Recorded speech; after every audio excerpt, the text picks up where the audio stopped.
श्री स्वामी समर्थ. गणपती बाप्पा मोरया, मंगलमूर्ती मोरया. बाप्पाच्या कृपेने तुमच्या सर्व इच्छा मनोकामना पूर्ण हो. उद्या आहे अनंत चतुर्दशी, गणपती विसर्जनाचा दिवस. तसेच उद्या भाद्रपद पौर्णिमा देखील आहे. आता या दिवशी जर आपण काही उपाय केले, काही सेवा केल्या तर त्या खूप म्हणजे खूप प्रभावी ठरतात. आता भरपूर जणांकडे गणपती विसर्जन झाले देखील असेल, पण उद्या पौर्णिमा आहे, त्यामुळे आपण काही उपाय व सेवा करायची आहे. आपण जर माता लक्ष्मीची सेवा केली तर आपल्या घरामध्ये कधीच कसलीच कमतरता ही भासत नाही. भरपूर वेळा आपल्या आयुष्यामध्ये अडचणी, अडथळे, संकटे असतात. आता संकटे येणारच नाही असं तर होणार नाही, पण आपण संकटाचा वेग मात्र नक्कीच कमी करू शकतो. तसेच आपण मेहनत तर घेत असतो, पण मेहनतीचे फळ आपल्याला काही केल्या मिळत नाही. पाहिजे तसा मोबदला मिळत नाही, पैसा मिळत नाही, मग आपले देखील मन नाराज होत असते. तर आपल्या कष्टाला नशिबाची साथ मिळण्यासाठी उद्या आपल्याला काही उपाय करायचे आहे. मग कोणते उपाय करावे, कोणत्या सेवा कराव्या हे जाणून घेण्यापूर्वी तुम्ही चॅनलमध्ये नवीन असाल तर चॅनल लाईक करा आणि सबस्क्राईब देखील करा.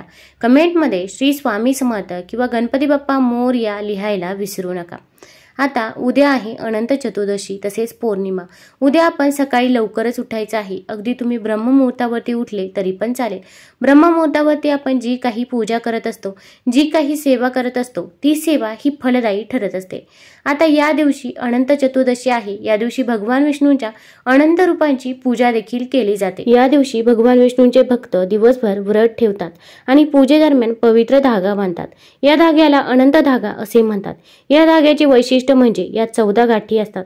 या 14 गाठींचे महत्त्व देखील आहे. धाग्यात बांधलेल्या 14 गाठी वेगवेगळ्या जगाचे प्रतीक मानल्या जातात. अशी मान्यता आहे की जो संपूर्ण 14 वर्षे सर्व नियमांनुसार पूजा केल्यानंतर 14 गाठींचा धागा बांधतो त्याला विष्णू लोकाची प्राप्ती होते. असे म्हटले जाते की पांडवांनी आपली सर्व राजेशाही गमावल्यानंतर वनवासात असताना भगवान श्रीकृष्णाने त्यांना अनंत चतुर्दशीचे व्रत पाळण्याचा सल्ला दिला होता. धर्मराजा युधिष्ठिराने आपल्या भावांसह आणि द्रौपदीसह हे व्रत पूर्ण विधिवत पाळले आणि अनंत सूत्र धारण केले. तर आपल्याला देखील या अनंत चतुर्दशीच्या दिवशी अनंताचा धागा हातामध्ये बांधायचा आहे. आता ज्यांना धागा बांधणे शक्य नाही तर त्यांनी काय करावे ते देखील मी तुम्हाला व्हिडिओमध्ये सांगणार आहे. आता हा अनंत चतुर्दशीचा धागा तुम्हाला जिथे स्वामी महाराजांचं केंद्र आहे तिथे सहज मिळून जाईल, किंवा धागा नसला तरी पण आपल्याकडे जो लाल पिवळा कलावाचा दोरा असतो तो दोरा किंवा धागा घेतला तरी पण चालेल. तर आता या दिवशी आपल्याला भगवान विष्णूंची पूजा करायची आहे. मग भगवान विष्णूंना प्रथम आपण अभिषेक करायचा आहे. तुम्ही प्रथम शुद्ध जलाने अभिषेक करावा, त्यानंतर पंचामृताने अभिषेक करावा. आता अभिषेक करत असताना आपण ओम नमो भगवते वासुदेवाय या मंत्राचा जप करतच आपण अभिषेक करायचा आहे. त्यानंतर आपण बाळकृष्णाची मूर्ती स्वच्छ पुसायची आहे आणि त्यांना नवीन वस्त्र परिधान करायचे आहे. पिवळ्या रंगाची किंवा लाल रंगाची वस्त्र परिधान करू शकता. त्यांना चंदन लावायचं आहे, अष्टगंध लावायचा आहे. तसेच आता या दिवशी अगोदर एक शुद्ध तुपाचा दिवा प्रज्वलित करून घ्यायचा आहे, किंवा तुम्ही तिळाच्या तेलाचा, मोहरीच्या तेलाचा दिवा देखील प्रज्वलित करू शकता. तसेच आपण आपल्या मुख्य दरवाजाच्या बाहेर देखील एक दिवा प्रज्वलित करायचा आहे.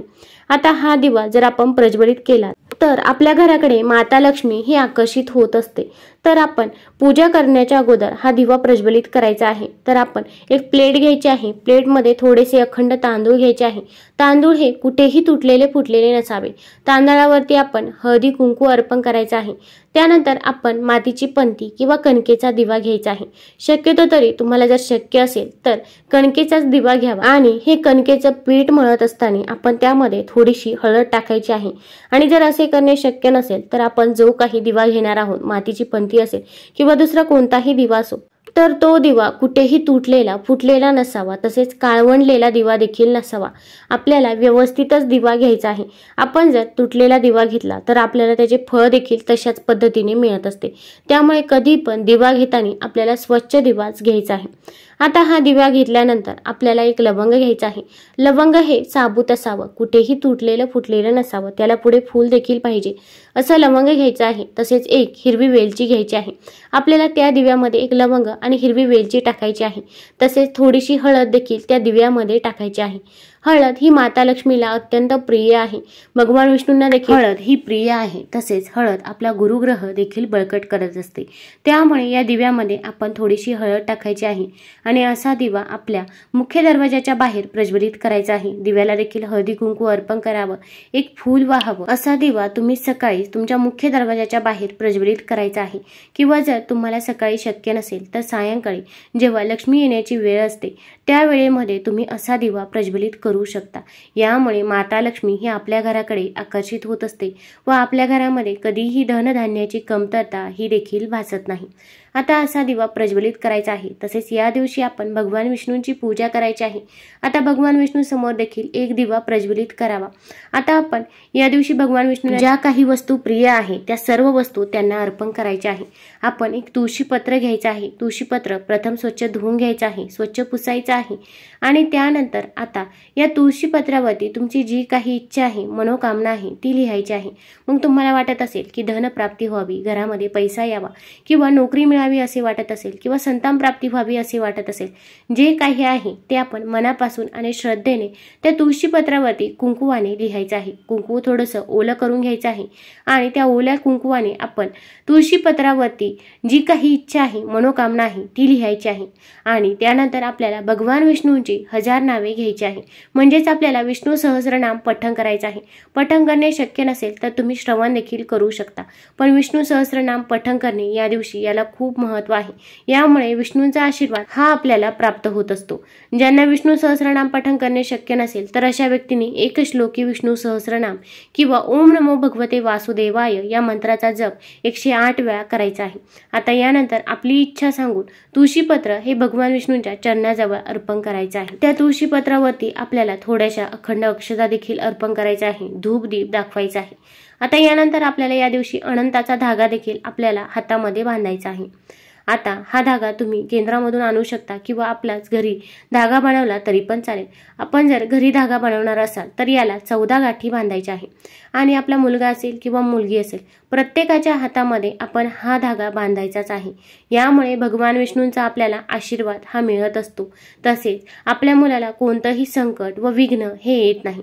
असा जर धागा असेल तर कोणतीही नजरबाधा ही देखील होत नाही. तसेच आपल्याला धनप्राप्तीचे योग देखील जुळून येत असतात. त्यामुळे या अनंत धाग्याला अनन्यसाधारण महत्त्व आहे. असा धागा तुम्ही अनंत चतुर्दशीच्या दिवशी जरूर बांधावा. आता आपण जर मांसाहार करत असाल तर हा धागा आपण हातामध्ये ठेवायचा का? जर तुम्ही मांसाहार करत असाल तर हा धागा आपण फक्त 1 दिवस बांधायचा आहे. अगोदरच्या दिवशी बांधावा, म्हणजेच अनंत चतुर्दशीच्या दिवशी बांधायचा आहे. त्यानंतर दुसऱ्या दिवशी तुम्ही तुमच्या कपाटामध्ये, तिजोरीमध्ये हा धागा काढून ठेवू शकता. यामुळे माता लक्ष्मी ही आपल्या घरामध्ये सदैव असेल. आणि जर तुम्ही मांसाहार करतच नसाल तर हा धागा अगदी तुम्ही पुढच्या अनंत चतुर्दशीपर्यंत आपल्या हातामध्ये ठेवला तरी पण चालेल.